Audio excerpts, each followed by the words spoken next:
Guys, welcome back to the show. It's been probably about a 3 week hiatus since our last show. Not a whole lot of news going on, but if you guys have kept up with the coaching world the last week or so, it's been pretty busy. So we've been pretty busy on the phones and whatnot, and social media, just kind of catching up on what's going on everywhere around the area. And like we said, it's been a lot. Justin, as usual, is late. Usually, it's the both of us that are running late, and we're actually on time today. And I got everything pinned, so maybe Justin is the holdup. He'll be jumping in a little bit. He's got baseball going on right now with his boys, so he'll be here as soon as he can. But today we've got a quick show, kind of one of our coffee with coaches show with Calallen's new athletic director, head football coach, Charlie Reeve. He'll be jumping in here in a little bit. Those of you guys aren't familiar with Coach Reeve or his resume, we're gonna dig in to that a little bit and look at where he's been and what he's done. Coach has got a pretty remarkable resume, and a lot of people are scratching their heads with the hire. Justin and I are very on board with this hire. And that may be the unpopular opinion right now, but we can discuss that at a later show.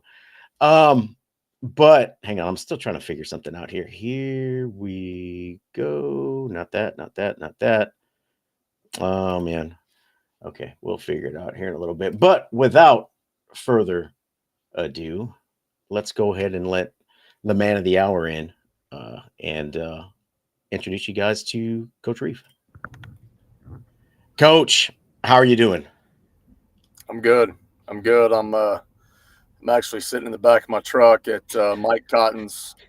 We just got done with the meet and greet, and my family's inside grabbing some to eat. So this was about the only spot I had to be able to jump on with you guys. So, Coach, again, we kind of talked off the air a little bit. We appreciate you taking the time. A little funny story how we got this interview lined up. So, we've known who the finalists for this job were probably early to mid last week, and we had a lot of confirmation, and I reached out to Coach on social media. I was like, hey, I've heard from a few sources that you're a finalist, and if you do land the job, would you mind coming on the show Tuesday night? And I was like, and if you're not a finalist and you're nowhere near this job, then I'm looking like an idiot, and I apologize. So I didn't ask him to confirm, and he just kind of chuckled and said, okay. And we left it at that. Right. So here we are Monday evening. And of course, you guys around the area heard the scuttlebutt. It's coming up, it's coming up, it's coming up. And man, as time went on over the weekend, like all kinds of names were popping up for this job. I'm pretty sure you heard them, Coach. And I think people were just throwing names out to stick and see what stuck, right? I mean, there were names we hadn't even heard of that were being thrown out for this job. But we appreciate you again coming on, Coach. But Yeah, thanks for having me. so what have the last 72 hours been like, since you had your second interview and kind of the waiting game and up until today? What's it been like? Yeah, it's been a roller coaster of emotions, and found out this weekend, and then obviously there's excitement there, but then you know it automatically turns to you got to tell those kids that you've been with and those kids that you love that you're leaving, and so it's obviously bittersweet. I mean, we're definitely excited to be here. We just left the meet and greet tonight and was just overwhelmed by the community and the pride and of being a Calallen Wildcat, and so that was great because this morning was a tough morning, telling those kids at East, that you're leaving. But yeah, it's been crazy, and but we're excited to be here. That was going to be my next question, Coach. What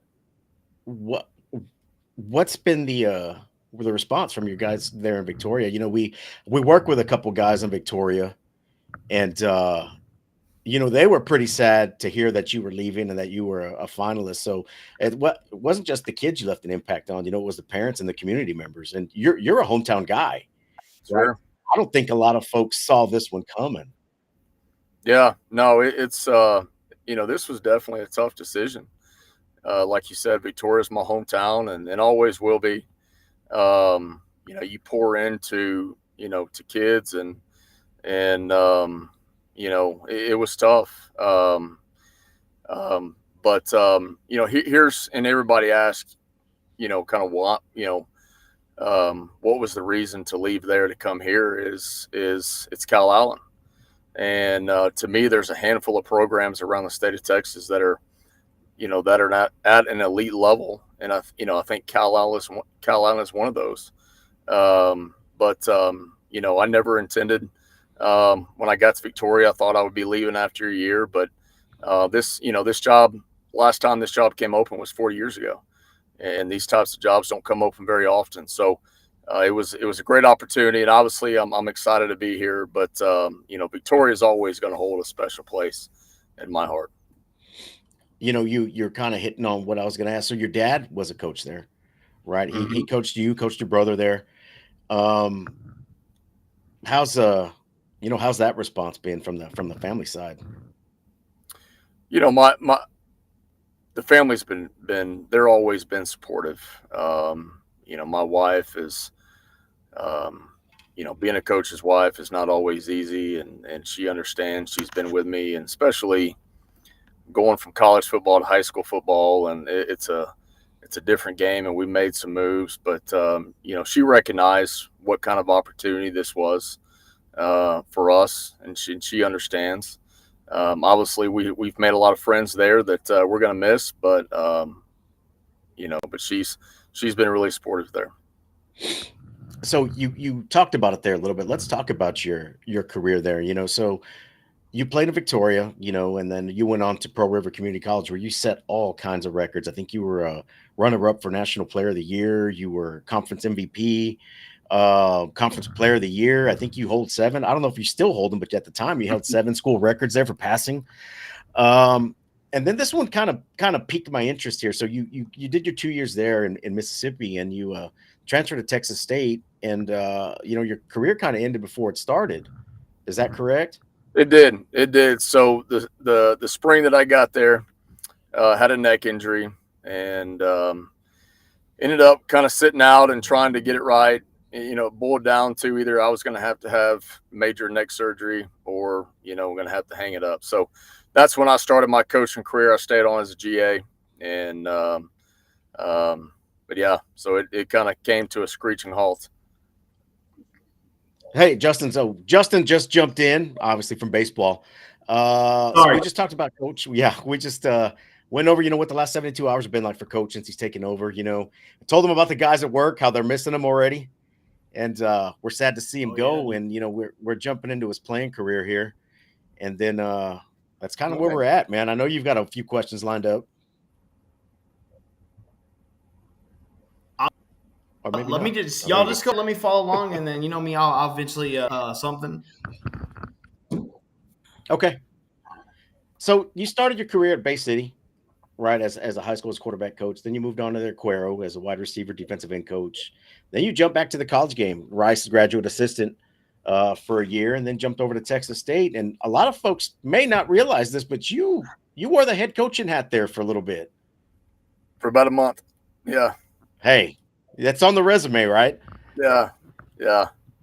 Yeah. I was the interim coach for about a month. What year was that? So that would have been 2011. I was there with Brad Wright, and I was there in between Brad Wright and Dennis Franchione, and so I was there, the interim during the transition time. Okay. What was that like? Just being an interim head coach at a college football program. I'm pretty sure it's pretty busy, right? Yeah, and I was the recruiting coordinator, and to be honest with you, that was why I took on that role, because at that time the biggest, after the season ends, it's right into recruiting, and so that was basically why I took that job, or was given the interim tag, is just to kind of keep the recruiting going, keep the recruits that we had, and so that was the recruiting coordinator role was already something I was doing. Gotcha. And then from there, you went on to back to the high school ranks, jumped into Permian under legendary Coach Gary Gaines, right? You were there for I think for a while there. That was Permian's first playoff appearance in a while, right? Yeah, it was, and so I was at Texas State for almost 5 years. That was my alumni. It was at the time, me and both my wife were from Texas State. That was kind of our dream job to go back and go back to where we went to school. And then we had a coaching change, and obviously in college, when you have a coaching change, new coach comes in, he clears house.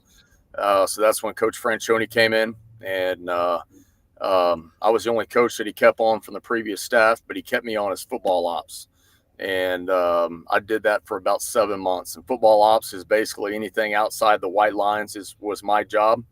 And I wanted to coach, so I knew Coach Gaines, had an opportunity to go over there, and went and spent a season at Permian, and that was a great experience. I mean, the tradition there is special.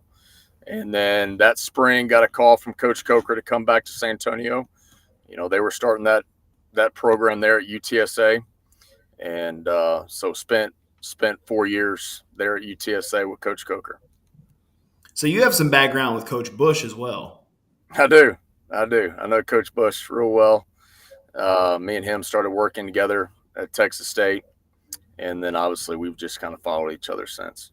I'm about to say, I thought he was at Texas State before he went to UTSA as well. Okay. Was that Coach Gaines' second tenure right there at Odessa? It was. He came back? Yeah, Okay. that was his second time. Yeah, they brought him back to try to bring the mojo back, no pun intended. Yeah.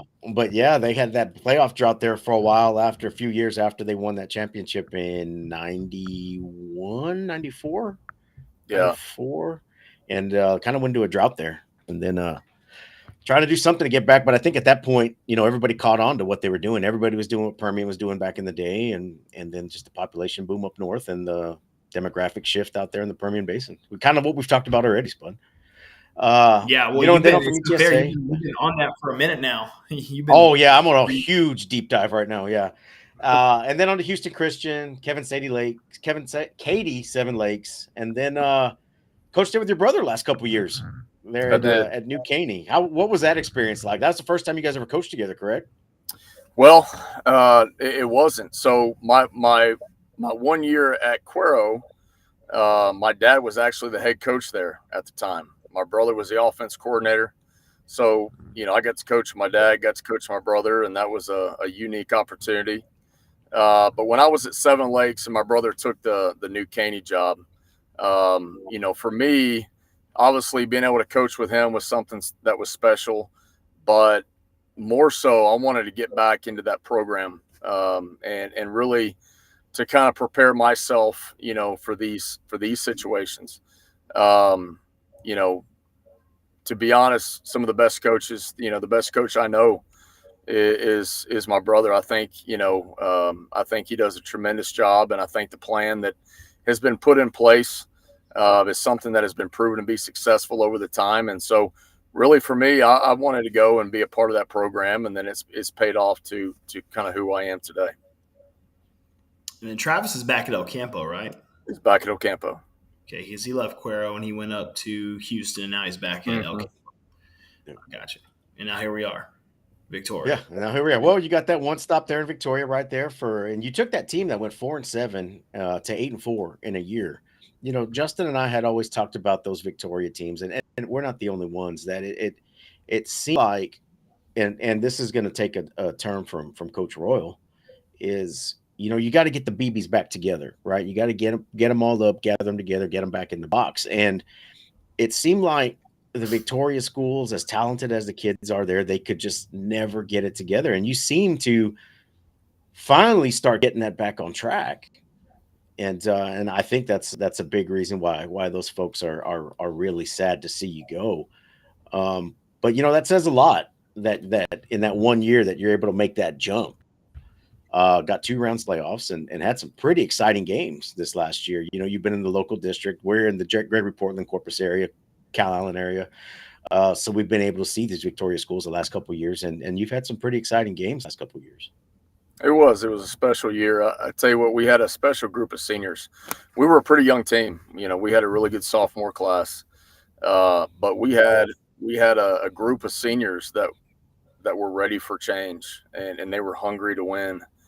And those kids bought in from day one, and they were great leaders for us. And so, um, they finally, it's amazing what happens when you come together, for a bigger purpose and put aside your own selfishness, and we were able to accomplish some things that a lot of people didn't think that we'd be able to accomplish. So, it was a special year, and those kids will always, be special to me.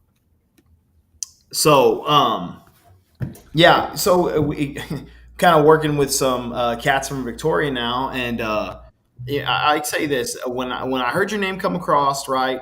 You were already had talked about prior to the Calallen job between us, just because they were explaining to me, hey, my kid plays in the Victoria East program. They kind of gave me the rundown on where the program was at, how y'all had kind of turned it around pretty quick, comparatively to how it's been since Coach Finley was there, which I played against Coach Finley. That was a really good East team back then, very athletic. And me and Jacob have always said, it's weird because Victoria has the athletes. It just didn't seem like they could just piece that little bit together. And I saw some games I think y'all played this year, and you could see it. It was right there. A couple more years, you probably could get the maybe that groove going in the right direction. But uh, you're definitely going to be missed over there. You were spoken very highly of to me. I think Jacob as well. So I was kind of excited. As much as it hurts me to root for Calallen to see them land. What I thought was a pretty good grab this go around this late too in the year. So I'm interested, right? I'm interested to see what you bring. So I'm an underclassman at Calallen, Texas, right? What kind of mojo can I expect from Coach Reeve coming into to this program to buy me in? Yeah. So here's the deal, man. And I got a chance to meet some of our kids today, and I'm looking forward to meeting them. And obviously, we've got a lot of work to do in a short amount of time. We would already be in phase 3 of our off season at this point. And so we've got a lot to do in a short amount of time. But the first thing we got to do is we got to set the foundation. And the one thing that we talked about, when we started at East or anywhere, it's not about what we do, it's more about how we do things.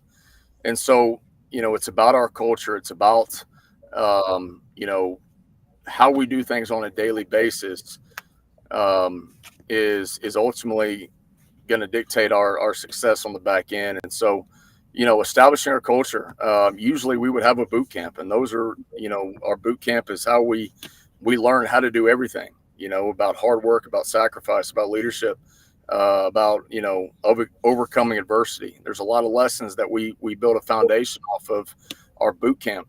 And then we go into our next phase, and everything that we do off of boot camp is kind of how we operate from there on out. So, some of that stuff we're not going to be able to do, and it's going to be condensed, but we still got to build that foundation first. And there's a lot of things that we're going to talk about as far as kind of who are we as a program, what do we believe in, and what are our core values, what's our mission statement.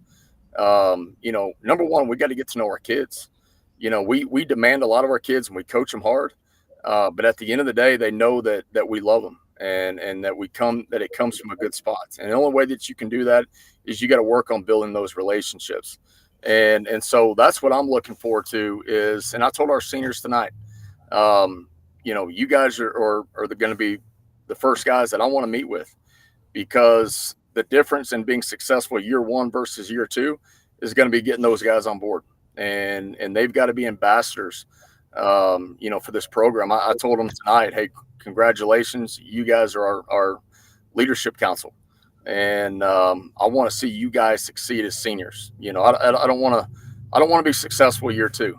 Let's go be successful year 1. But we got a lot of stuff to do before school's out, and then this summer is going to be critical, and we've got to have all hands on deck.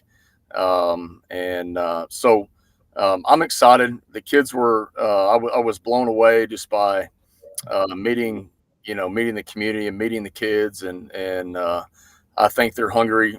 They were just kind of waiting on somebody to say go. I think they're ready to get to work, and I am too. So I'm looking forward to getting started. Well, you met our guy Ray from the Caller Times earlier today, and he had a few words with you, and he talked to Jude Hernandez, who's one of the team leaders, been a team leader since he was a freshman. And he said something that kind of hit me, and he said, we got the team together, and we said, we're going to ride with our coach. You know, you're getting buy-in from these guys already, and they just met you. And speaks volumes. Just on your reputation and what you've said to these young men already. So, just like Justin said, it's weird, right? It's first time in 40 years for a change, right? I mean, yeah, you Mm-hmm. had that minor change the 2 years ago when Coach Campbell jumped in, but it really wasn't a change, right? Now this is something different, right? It's uncharted waters for the community, and we get it. We get it, right? You Calallen guys are very passionate about the program, right? Um, but I'm a prior military guy, and in the military and just in life, the only constant in life is change, right? It's gonna come, right? Football is a game about adjustments, right? You're gonna have to make adjustments in life. You're gonna have to make adjustments with your programs, right? So, guys, just give them some time. Give them some Yeah, time. and I mean, what I've told everybody is, number one, you don't replace Phil Danaher or Coach Campbell. I mean, those guys are legends. And my job is, to protect and carry on the legacy that them and everybody that's come through Calallen has built, and then take that to another level. But you know, but those guys, the tradition part, um, protect the tradition that makes Calallen what they are. But like what you said is when you've been doing something for 40 years, even how we take roll, may change, and there's going to be that transition. But the things that, to me, when I think of Cal Allen, I think of hard nosed, disciplined, that grittiness, that edge that makes Cal Allen what they've been in the past. You don't lose that. You build upon those things, and those are the traditions that I want to protect and then build upon. Yeah, I was going to ask. That's like you kind of beat me to the punch. I was going to ask you. You've been around some historic programs, especially tradition-rich programs at the high school level. Cuero being one of them, Bay City being another. How do you just come into a place like Calallen, who's got a program that's rich with tradition, and bring your own spin to it while keeping that tradition strong and alive? Because it's different than rolling into a program that's had like 3 or 4 seasons of no wins, two wins. It's real easy to get rid of tradition based on Mm-hmm. how you play over a couple years versus building that tradition. So that's what I was curious. How do you've seen, like, you've had to pass your dad's done, roll into place and put your own spin while still protecting that tradition? Yeah, absolutely. I mean, you either have tradition or you're trying to build it. And to me, it's a lot easier to come into a place that has tradition, and like I don't mind expectations. And so I think those are all pluses, and why this to me, this is one of the greatest jobs in the state of Texas. And so um like I said, I want to protect the traditions that make Cal Allen what they are, and then continue to build upon those. Justin, Absolutely. you got anything else? He's got his family inside eating dinner. Yeah. Sorry, I came in late, Yeah. so guns blazing. No, I'm excited for it. I like it. I'm excited to see what your offense looks like in Cal Allen. I want to see that process. So you'll see me and Jacob snoop around this summer over there, give or take, and see what you're working with. But congratulations. Thanks for coming on the show. We look forward to having a good working relationship with you. Uh, I'll be on your sidelines at some point, or you'll be over here in Portland, and I'll be on those sidelines, maybe rooting against you. But yeah, Justin's the other Wildcat. He's a GP guy. Just FYI. all right. Hey, I won't hold it against you though, because you're not from Calallen, so it's a little different. Hey, now I know. So yeah, there you go.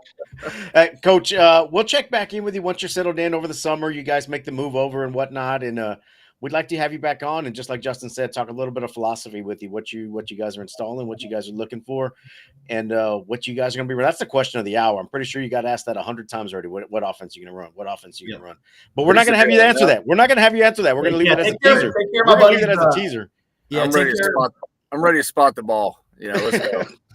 Yeah, take care of my buddy Jordan and Bronson. Take care of him, or give him hell. Either way, whatever you feel like doing.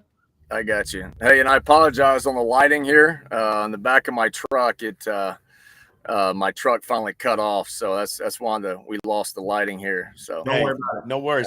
You need to jump. Production value is not what I anticipated.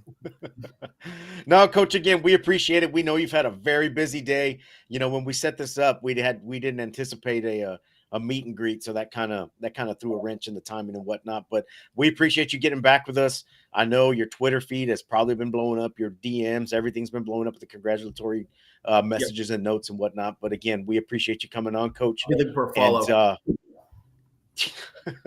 Yeah, and we'll check back in with you over the summer, Coach. We'll probably drop in, or we'll get you back on the show again. Absolutely. Go Coach, again, thanks for coming on, guys. That's up in the air, but come on again, Coach. Thanks again, Coach. Yeah, my wife's a Calallen grad, and I've got a lot of family. I went to GP, so I'm kind of in between. Again, Coach, thanks for coming on, and we'll check back with you over the summer. You got it. Sorry. All right, man. I know. You're late. You're late. I know, but it happens, dude. I get it. It wouldn't be the show, dude. Yeah, well, I would have waited, but Coach jumped in. I'm like, man, I can't have him waiting. He's going to be going to dinner and whatnot. I was like, I can't have this guy waiting. It was weird. We were supposed to be done at 7:30. Then basically the main coach of the whole organization, he was doing BP for us, so he did extra work. So when they put extra work in, you got to stay. And then Reese, of course, killed my phone. So I had messaged you on my watch, going to be 5 to 10 minutes late, not knowing that Reese had drained my phone battery. So here I was in a sheer panic trying to get to the door. But, yeah, it didn't come through. Yeah, the phone was dead. No, man, Coach Reeve seemed I liked it. I told you that when I saw the list of people. And that's no offense to anyone else on that list or whoever applied for it. That's not what me and you do. I thought it was a complete 180 from years of past. And me personally, I've seen Calallen teams. Everyone talks about like the ground and pound game of Calallen, but I see Dose over there commenting. I remember Dose and his brother catching passes. Good receivers. There's been good receivers come through Calallen. There's been good quarterbacks come through Calallen who could sling the ball. Obviously, wasn't the main focal point, but I've seen those teams kick the crap out of people. I've seen them make deep runs with it. Obviously the bread and butter was the wing tee of Calallen, but I've seen the athleticism. I've always thought they could be a good spread out offense team. So like the whole people freaking out about them going to that, it's kind of crazy to me. And realistically, that's how you get further along in the playoffs is the spread. That's what it's going to. If you want to ever make an eventual run, you got to make the jump at some point, and it starts at the junior high levels.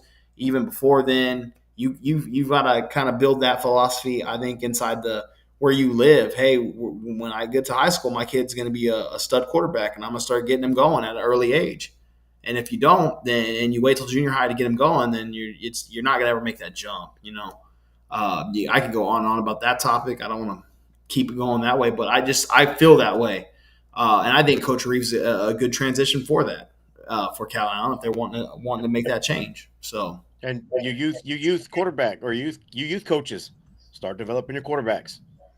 And then be handing off every play anymore. Now, granted, they did run a lot last year. Victoria East had a pretty good running game. They threw the ball very well as at the same time. Some folks will say, well, you had those receivers that'll open up the running game, and that may be true, right? But at the same time, that running game may have opened the passing game up. Right? I mean, it takes a whole team effort to win a football game. There's no doubt about that. High school is a little different. You can dominate with a special player, but I mean, I saw someone make a comment today. Oh, we got a quarterback coming in that's 6 foot tall. All right, I mean that's cool, but he could be a 6 foot tall quarterback and have poor footwork and a a pea shooter for an arm, and you can have a 5'10" stud. I mean, look at Ace Whitehead. He was a hoss. That's the type of dude that changes the program. And high school level is different. You can, and don't get me wrong. You get to the 6A level, it's a little different. But tell Kyler Murray something, right? He was a special breed. He's no bigger than 6 foot. So that to me is kind of crazy. If you can sling the ball and you can coach it at an early age, and then you can get your receivers going as well, and it's a philosophy. Hey, we're Calallen or any team for that matter. Look at Miller. Miller's a prime example. They couldn't put 7 points up in a regular season game. Now they're one of the highest producing offenses year in, year out. And that was not just built in one day. Coach Evans brought the spread with him. He found people to who could execute it, and lo and behold, essentially, hey, if they start trickling in, they start trickling in, or you maintain them and you get them to that level of expectation of, hey, we're here to sling the ball, and it's contagious. Once people see, there's not a single person that can tell me that they want their kid, if they're a quarterback, to go to a wing T offense. They want their kid, to go play in a team that's going to light it up, because that's how you get to the next level. So you think your kid's a quarterback, like you're going to start working him. And if he's not going to be a quarterback, the next best thing is probably going to be a receiver, right? And if you go back and listen to our days with Coach Dodge on this show, what do they do with the guys that flunk out at quarterback school? They go to receiver, right? Or they go to safety because they know how to pretty much read what the quarterback's doing and vice versa. So that's how it starts. That's how it goes. It's not expected that Coach Reeves is going to come in here overnight and say, hey, we're going to put up 50 points a game in a spread offense. Here we go. They might run the ball a lot the first couple of years until they start establishing quarterback. And that's what I was going to say. So the other part is, a good coach isn't just going to come in and say, we're running the spread. That's it. He's going to look at his team and he's going to use his athletes the best way. And he's going to tailor that offense to the athletes he has and eventually add to it. Right. He's not going to, because you're going to sink if you're going to come in and do that right out the gate. That may work in some spots. Right. Yep. Hey, yep. That may work in some spots. Like if you go up north. Yeah. But in a smaller district where your numbers aren't as high and your talent pool isn't as deep, you got to take what you got. Yeah. Right. And that's what a good coach is going to have to do. And I believe that's what he's going to do. Yeah. And honestly, if you think about it too, look, Dose is in here. We'll use Dose as an example. His team, Alito. A good spread offense doesn't just throw the ball 40 times a game. They mix in a really good balance of run. And if you have a good balanced run game with a spread offense, that's where you get hard to beat. Because if everyone knows you're going to go out there and throw the ball 45 times a game, maybe run it 5 to 10 or shut the run down once you've been stopped behind the line of scrimmage, then they're just going to put corners and safeties back there and flood the field, and it's going to make your quarterback make a mistake eventually, right? Bend, don't break. But you're not going to be putting those extra corners and safeties out there if your running backs busting 10 to 15 up the middle because your defense can't figure out, hey, are they throwing or are they running, right? So the spread mentality of all we do is throw the ball is kind of crazy, because a really good spread offense to me has a really good balanced run to it as well. So it's going to be different for Calallen. It's going to be a different offensive line mentality. I personally think it's a funner one if you're a lineman. You don't have to always get down to the 3-point. I think it's going to be interesting to watch. You had, Coach Dodge pop in here and comment on it. I'm sure he's got an eye on it. Obviously, he's a spread dude, so he sees a little bit of the method to the madness, right? So I don't know. It's going to be interesting. It's going to be different seeing Calallen possibly go out there with a new offense and a whole new philosophy from years past, but I'm looking forward to it. Yeah, and let's be realistic, right? They've sprinkled some pieces of the spread in these last few years, right? They've lined up in shotgun, and they ran. They haven't been under center all the time, and they ran a lot. They ran a lot out of it. So it's not a lot of this shouldn't be a shocker to some of these guys or to anybody. No, but it's a new age of offense. Really, I mean, realistically, that's the trend. Like, and Lavelle said it best. Miller had a 2,300-yard rusher. I think someone else commented Turbo Taylor. I mean, we watched Taylor. I mean, just blow us up. me and you were like blown away watching him run. I can't remember exactly what game it was, but I mean, we're talking just some pure power and speed, right out of that shotgun. And then when teams are focused on a dude like that, and you got a couple good receivers and a good quarterback, Long's a great example. They can stretch the field, and he can even stretch the field with his feet. I mean, it opens up a lot for you, and then you can still control the game out of the spread offense. You just slow your tempo down a little bit, and it's going to be interesting. I think you transition like in the off seasons, probably a little bit of different workouts. If it was me personally, I think track would be a must. If you're not playing baseball and you're a skill guy, you better be doing track. If you're an offensive lineman and you're not doing baseball or whatever it is, then you should be in that weight room. Some accountability check-ins or powerlifting, and quite frankly, probably still doing some track because it doesn't hurt to get some running in. Right, agility and speed is going to help you out more than you realize. Even as a lineman, because you can be the strongest guy in the world and you have no footwork, you're going to get smoked eventually by good DN or DT, right? So it's just a whole different mindset, I think, once you start transitioning over. And he's been in some really good places. I'm pretty sure he knows. You don't have to preach to him that, but I think people from the community like looking in at it should be like, okay, let's see, what is he going to do, right? That would be what I would be doing if I was a kid that was in, or a parent that had a kid in Calallen, and he would also be going to some Coach Dodge camps in the near future. Yep. Not this summer though. Not this summer though. Yeah, Riley puts one on. I got a 6-year-old coming to it this year. Oh yeah, he does put one on. Right? I don't know if he's still in here, but yeah, he still puts one on. But the big TD, I think he's having one this year, and it's up in Lovejoy. No love for the South down here. Yeah, nothing this year. But man, you got anything before we go? Anything else? No, man. Apologize again for being late. Did the people know yet? Have you announced what has transpired in the last now that we can officially talk about it? I have not. So the show announcement that we were supposed to announce last month, right? So the big show announcement is man, we missed it all. We missed it. So Justin was unemployed for a little while. About a week. My wife called me. What, deadbeat dad? Is that what she called you? All my baseball, other coaches on baseball, they give it to me. Oh, you're a deadbeat dad now because I was unemployed for a week. So yeah, there he is. Riley just chimed in. Yep, come on, Southlake, Texas. Justin and I are working together again. The band's back together. So any thoughts of the show going away because of the different work schedules or whatnot can be alleviated for the time being. Still trying to work on shifts, make sure we're on the same shift so we can get this thing going. Yeah, so Justin's left Acme Chemical Company and he's jumped into I don't even know what you want to call this place. I don't know. I have no idea what we want to call it. I'm not sure what we can call it based on us wanting to jobs. yeah. We'll just leave it at that. But yeah, so we're working together again, and we're still kind of tooling around with some things. We got some things that are coming up during the season. We've had some folks reach out to us about doing some special events and whatnot. So we're going to see where that unfolds. But we've got a lot look forward to this season. I think we're going to grow the show a little bit more in ways that we didn't think we could do before. But yeah, man, be ready for a rock and roll season this year. We're definitely going to be on the road this year, especially with a lot of these interesting pre-district matchups that realignment caused this year. There's a lot of hot games that are popping up. Miller DeSoto for one, Harlingen Cuero is another one that we've talked about.